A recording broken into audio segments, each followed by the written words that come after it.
everybody, I'm Maggie. I'm a pediatric speech and language pathologist and have been for the past 15 years. Today we're going to talk a little bit more about play and the one thing you should stop doing right now to increase engagement with your child. What is it? It's asking questions.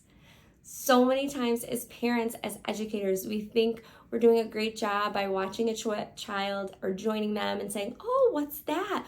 What are you doing? Explain it to me." And we ask just way too many questions. There is a time and a place for that. But when you're at home with your child and they are engaging in something they love to do, which is hopefully play or watching a tablet or playing outside with a ball, whatever it may be, if you come in there and ask a million questions, they're going to be less engaged with you and probably either turn their back or walk away. I am 100% guilty of this in my career and also in my personal life as a mom myself. And it's just our natural tendency to talk and ask questions and fill the space. But I'm here to tell you, silence is so powerful. Yes, a speech and language pathologist is telling you to stop talking and be quiet. We want to observe our children's play. We want to learn about how they are organizing their play because it's going to give us an insight into how they're going to want their world organized and things we can do to support them. For example, if you have a child who loves to line up little animals or little figurines, you're going to want to observe them. If you go in there and watch them put this down and say, "What color is that duck? What does the duck say? Quack, quack, quack, quack, quack," and start moving the duck, you're interfering in their play. You're not joining it. You're trying to direct it. Same thing if you're coming in asking so many questions, your child is going to shut you out and not want to engage. Think of it as if you're watching your favorite TV show or movie and someone comes in and they're like, "Who's that? What's going on? How much of the movie's left?" You're going to be like, "Stop talking. I just want to watch it." Your kid just wants to play sometimes. There is a time for questioning, but right now we're talking about those times when you want to just watch your child and figure out a way to intervene in a way that isn't completely obstructing their play.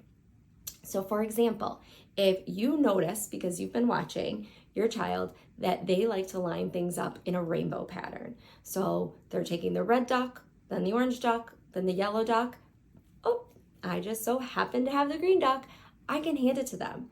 I'm not going to make them ask for it. I'm not going to make them do anything for it, but I'm going to show them that I'm understanding what they're trying to do and I'm here to help. I'm going to make their play even more fun.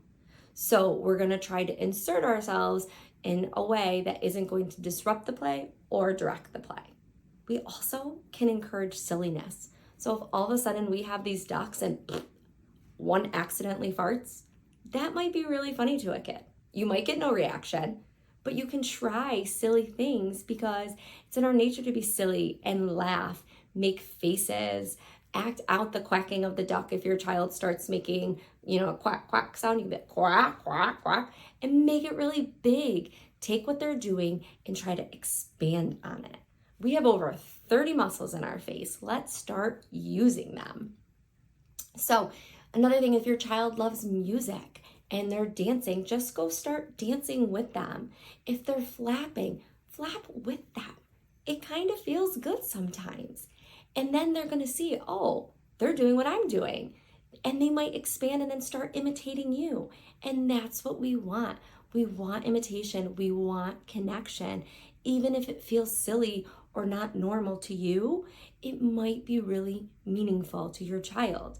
Remember, all our brains are different. We're just all different, and that's okay. So what do you do if you don't like being silly and you can't get past it? Because I know I've talked to a lot of parents who are just like, "Maggie, I can't do it. I don't want to do it. I don't like it." And I get that. I do. Then find a time when you can just be with your child. If they're doing Play-Doh or they're coloring, just simply go color next to them. Don't color on their picture. Remember, don't direct or obstruct their play, but join it. I once worked with the most amazing student who made the most intricate Play-Doh drawings and little people with the Play-Doh. And all I did, I grabbed a different thing of Play-Doh because I'm not going to take his and started imitating what he was doing. And that meant something to him. I didn't need to talk. I didn't need to label what I was doing or ask him what character he was making. He saw that I was trying to make a connection. And then he watched me and he helped me fix mine because I definitely wasn't as good as it as he was. So it was just a way to join him. We want to join. We're not going to ask a million questions, make a million comments. We can simply just learn to be in play, and that's okay. If you want to ramp it up and be silly and try to expand on it, that's awesome. But if you're not there, that's okay too. Just be and observe. Your child is showing you a lot about how they learn, by how they play. So if you can notice, hey, he really liked all the rainbow ducks, maybe next time you're coloring, you start coloring in a rainbow fashion. He will notice. He will. Whether he can tell you or not, kids pick up on so much more than we give them credit for. So my homework to you is to try to stop asking questions and find a time when you can just join your child, be with your child, be silly with your child, and hopefully you'll see the play increase. If you have any questions, feel free to comment in the comments below, and just remember, you got this.